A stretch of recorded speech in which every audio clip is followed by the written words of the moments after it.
Do you think Ja is going to make Memphis the best team in the West? Skip, they got some breaks, some huge breaks. Paul George goes down last night. We're going to talk about that. We got the KD injury going on.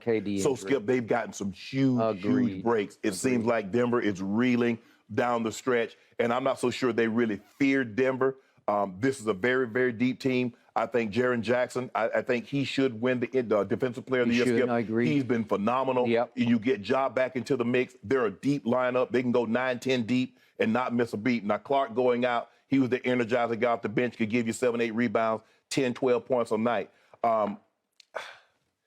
Their job of coming out, Skip, prior to all these injuries happen, I was like, no, they're not coming out. But with the influx of injuries, their job has gotten a lot. The picture looks a lot clearer than it did 2 weeks ago or 3 weeks ago, because not only were you dealing with Ja's issues, now you got the issues of other teams with KD. How soon is KD going to get back? How healthy will he be? How soon will Paul George get back? How healthy will he be? Great question. That spell that Paul George took last night, it looked really bad. It did. So if I was like 85% uncertain they weren't coming out the West, man, that thing down to like 45 now, because they got a legit chance, because there's no team, like you said, there's no Warriors 2017, 2018. No. There's not that team in the West. Yep. And so the Grizzlies have to feel really good about, hold on, guys, wait a minute. And Ja, all of a sudden, like Ja, I told you we were good. I don't think he anticipated, Kevin Durant being traded and then going down, Paul George going down, because they had started to try to find a rhythm there. So, Skip, I'm going to say there's a 40% chance now that they can come out of the West. Boy, I got to go above 50 because of what's happening around them. I've never believed in Denver from the start. They have struggled of late. Dallas, I never quite bought into Luka and Kyrie and Luka, and now they can't stay healthy, and they haven't exactly clicked together, and they play no defense. Are they dangerous? Sure, they're dangerous. But are they a lock? No, they're not a lock. No. What's happened to Golden State? Something is missing and something is wrong, because they still have the most road losses in all of basketball. They are the defending champions. Are they dangerous? Sure they are. Are they what they were last year? They are not. No. Okay, so everything around Memphis seems to be crumbling or suspect. In the Clippers, as you point out, I think they're done, but we'll get into that in a few minutes. Okay. Because I don't know exactly what happened to Paul George, but I'm with you. It did not look good. Correct. Okay, so what have they done in the past without Ja? Well, they've been really good without him. Yeah. What have they done here of late? They got off to a little rocky start without him, but I think they've won 6 out of 7. They look like a factor and a force without Ja Morant. Right. All I know is he's back, and this team is flat out wall-to-wall loaded. Yeah. And in his absence, new players rose and shone. Like Aldama the other night scores a career-high 22 coming off the bench and helped lead them to that win over, I think it was Dallas.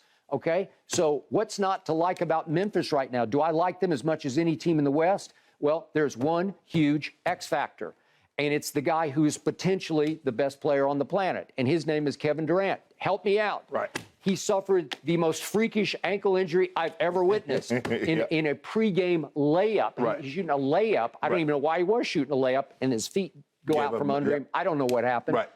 Is he going to come back? I don't know when. They say he'll be back before the season's over. Right. We're down to like 9 games. And when he does come back, he'll be how healthy? Right. He'll be what? Right. And the thing is, Skip, Memphis is a big team, and they're playing without Steven Adams. They've been without Steven Adams for about 2 months. Yeah. Now, if he comes back, and they already dominate the glass, so now you got a 7-footer big body guy that can rebound, defend the rim. You got Jaren Jackson, another 6'11" tall guy that can rebound and defend the rim. Who leads the league in blocks. Okay. So they're a tough-minded defensive team. Bane can play defense. Dylan Brooks plays defense, although, I think a lot of it's bark more than bite. You're right. I agree. But they're a defensive-minded team that can grind you down, and they play a brand of basketball that a lot of people are uncomfortable with. But I don't think Ja's going to have a problem blending in either, Skip, because he's going to have the ball in his hand. He always has the ball in his hands.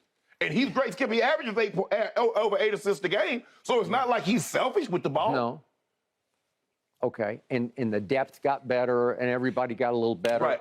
Boy, this team is positioned. Wouldn't it be something if he goes from down and out to championship or at least the NBA Finals. It's got a shot. It'd be the greatest in-season turnaround in the history of sports. Wouldn't it? It okay. would. So he deactivated his Twitter and IG accounts, and now they said yesterday he reactivated. But he said, I'll lay low, I'll stay off it. Okay, I think he's back to being Ja, and now we see. But in a basketball context, he was so excited the other night just to be back out there in civvies, you know, you could just see. He was just like giddy to be back on a basketball court, even though he couldn't actually participate. So here we go. I think if you're looking around, I think they like this. They're like, hey, we really. I mean, I really think they thought they had a chance to go all the way. But when you look at these injuries, but you got to take care of your business. Now, you can't look past everybody else, and one of these teams will sneak up and get you. Okay. So last quick thought on this is your Los Angeles Lakers. They're still laying in the weeds, waiting for LeBron. Do I write them off? How can you write them off Well, they might be laying in the weeds, but I need you to cut the grass so we can see them. Okay. Well, can I see LeBron come back? Well, Darvin Ham said he's going to come back at some point in time. Skip, they got 10 games. Okay. So they're, a 1-point dog at home against the Suns without KD. Have you seen the scoring clip that Book's been on? Yeah. Okay. Who going to guard Book? Okay, but every other night I see AD rise and shine. I say, who is that guy? Well, if you get that guy tonight, could they win? Sure, they could win this What game. if we get the guy at Toronto that had 8 points, 9 rebounds? What do we get him? Okay. All right. I still like your team. I would very much like your team if LeBron could come back and show me he's 90-ish%. I mean, everybody else go get 40 and 20 against DeAndre Ayton. Yeah. AD should get at least 35, 18. You know what? He should tonight. I kind of like your chances tonight, and I would really like your chance.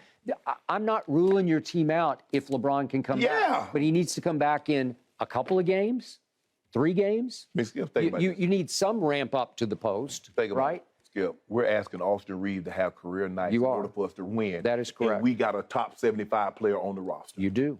All right. Well, Don't you think that's asking a bit much? Well, as you say, you've got a top 1 player who's still sitting there on the bench every night. And Darvin Ham says he will be back sooner than later. Okay? Well, if he does, the West is begging to be won. Well, what'd you just tell me what Katie Bell told you? It ain't what you say, it's what he do. I know. So when I see him out there on the court, I know.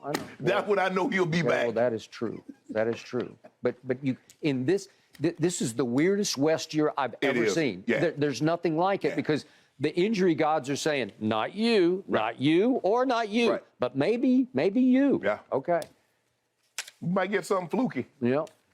Thanks for watching, Undisputed fans. Subscribe here to get the very latest from Skip and Shannon. Plus, go watch a few segments from our other shows on FS1.